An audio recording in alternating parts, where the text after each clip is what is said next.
नमस्ते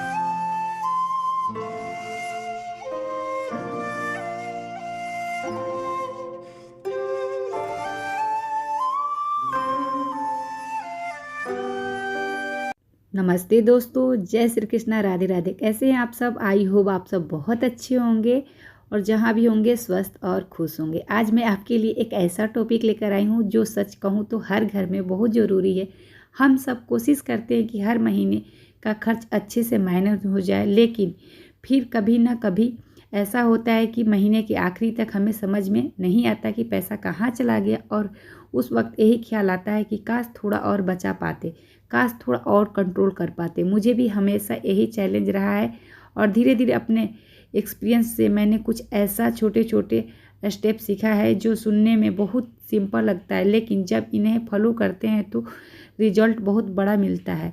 और सबसे अच्छी बात यह है कि इन टिप्स को फॉलो करने के लिए आपको अपनी लाइफ स्टाइल में बहुत बड़े बदलाव करने की ज़रूरत नहीं है। बस थोड़ा सा, दोस्तों बहुत बड़ा बदलाव नहीं करना है, थोड़ी सी प्लानिंग और थोड़ी सी समझदारी चाहिए। तो आज मैं इस वीडियो में मैं आप लोग के साथ शेयर करने वाली अपनी खुद के पर्सनल एक्सपीरियंस से सीखी हुई मनी सेविंग टिप्स। यह टिप्स बहुत ज़्यादा काम के है, सिंपल भी है और सबसे इम्पोर्टेंट इफेक्ट भी।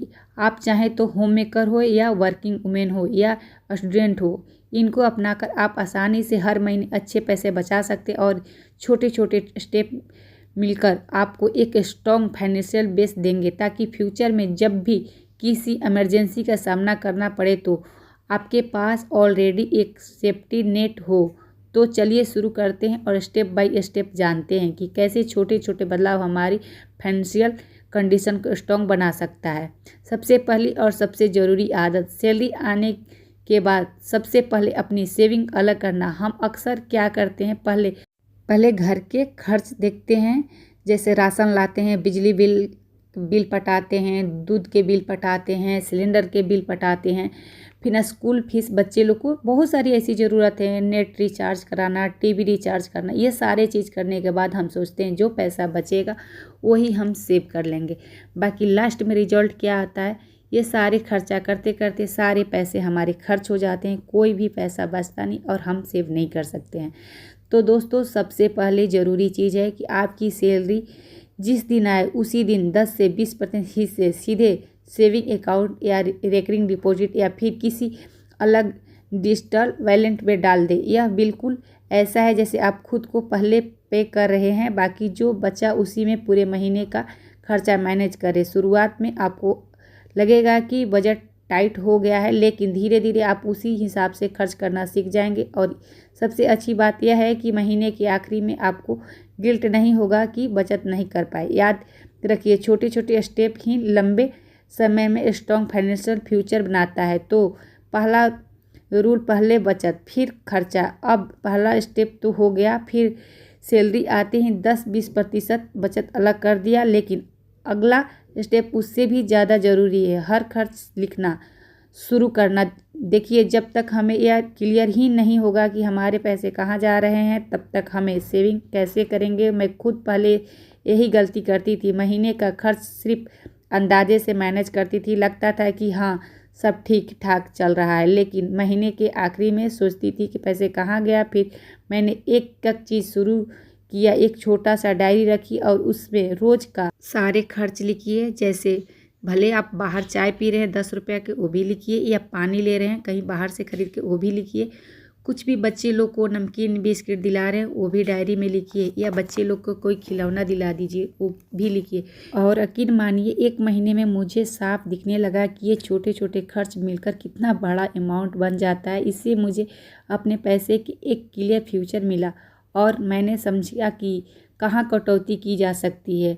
दोस्तों, गैर जरूरी खर्च खुद सामने आ गया। मुझे लगने लगा मैं कहाँ गलत कर रही हूँ। हैबिट शुरू कीजिए, चाहे डायरी में लिखिए या मोबाइल ऐप में इस्तेमाल कीजिए, लेकिन हर खर्च का हिसाब जरूर रखिए। इससे आपको पैसे पर कंट्रोल मिलेगा और सेविंग करना आसान हो जाएगा। अब बात करते उस खर्च के जो हर घर में सबसे बड़ा हिस्सा लेता है, ग्रोसरी शॉपिंग। सच बताऊं तो घर का आधा बजट ऐसे ही चला जाता है, लेकिन अगर इससे वाइजली हैंडल किया जाए ना, तो आप भी हर महीने अच्छा खासा पैसा बचा सकते हैं। मैंने खुद पहले यही गलती की थी, जो चीज़ याद आई, मार्केट जाकर ले आई। कभी आटा, कभी तेल, कभी बिस्किट, कभी चावल। मतलब हफ्ते में 3-4 बार मार्केट जाना, और इसका सीधा मतलब था एक्स्ट्रा खर्चा, क्योंकि जब भी मार्केट गए तो साथ में 2-3 ऐसी चीज़ भी ले ली जिनकी ज़रूरत उस वक्त नहीं थी। फिर मैंने एक सिंपल तरीका अपनाया, महीने की ग्रोसरी लिस्ट बनाना, और बल्क में मैं सामान खरीदना चालू की। इससे क्या हुआ दोस्तों कि बार बार मुझे मार्केट जाना नहीं पड़ता था, और बल्क में सामान लेने से थोड़ा डिस्काउंट भी मिल जाता है और पैसे की बचत भी होती है। तो इस तरीके से मैं अपनी ज़िंदगी को धीरे धीरे बदलाव दिया। मैं कहूँगी यही कि अगर आप मार्केट जा रहे हो तो खाली पेटे बिल्कुल ना जाओ। अगर आपका पेट खाली होता है ना, तो दिमाग खाने पीने में ही चलता है। हम जिस चीज़ को ज़रूरत नहीं होता है, कोल्ड ड्रिंक, बिस्किट, नमकीन, चॉकलेट, सब हम अपनी टॉल में भर लेते हैं, क्योंकि हमें भूख लगा होता है तो हमें लगता है कि कुछ ऐसी चीज़ मिले कि हम खा लें। तो मैं यही कहूँगी कि घर से निकलने से पहले आप लोग खाना खा के जाइए और 1 बोतल पानी लेके जाइए साथ में। छोटी छोटी आदतें होती हैं जो हम सब बदल कर अपनी ज़िंदगी को बहुत बड़ा बदलाव दे सकते हैं और पैसे को बचा सकते हैं दोस्तों। तो आप लोग से बात करते करते मैं सब्जी बनाई आलू बैंगन की और रोटी सेकी। तो आज मेरा सोमवार का उपवास है। मेरी सासू माँ पूजा पाठ करने गई थी मंदिर, मैं भी गई थी साथ में। हम दोनों सास बहू मंदिर गए थे। उधर से हम लोग ग्रीन चूड़ियाँ चढ़ा के लाए थे, तो हम भी ग्रीन चूड़ियाँ पहने हैं, सासू माँ भी ग्रीन चूड़ियाँ पहनी हैं। तो यहाँ पर नाश्ता वगैरह सबको कराकर उसके बाद थोड़ी सी कपड़ा था जिसको मुझे फोल्ड करना था, तो मैं फोल्ड करने बैठ गई थी दोस्तों।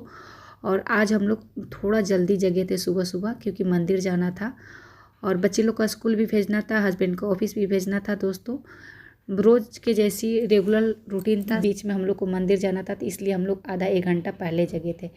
तो चलिए इस वीडियो को एंड कर लेती हूँ। वीडियो पसंद आता है तो लाइक कीजिए, चैनल पर पहली बार आते हैं तो चैनल को सब्सक्राइब कीजिए, और कमेंट बॉक्स में सुझाव दीजिए मेरी वीडियो कैसा लगता है। मैं मिलूंगी नेक्स्ट वीडियो में अच्छे से वीडियो के साथ। तब तक के लिए बाय बाय दोस्तों।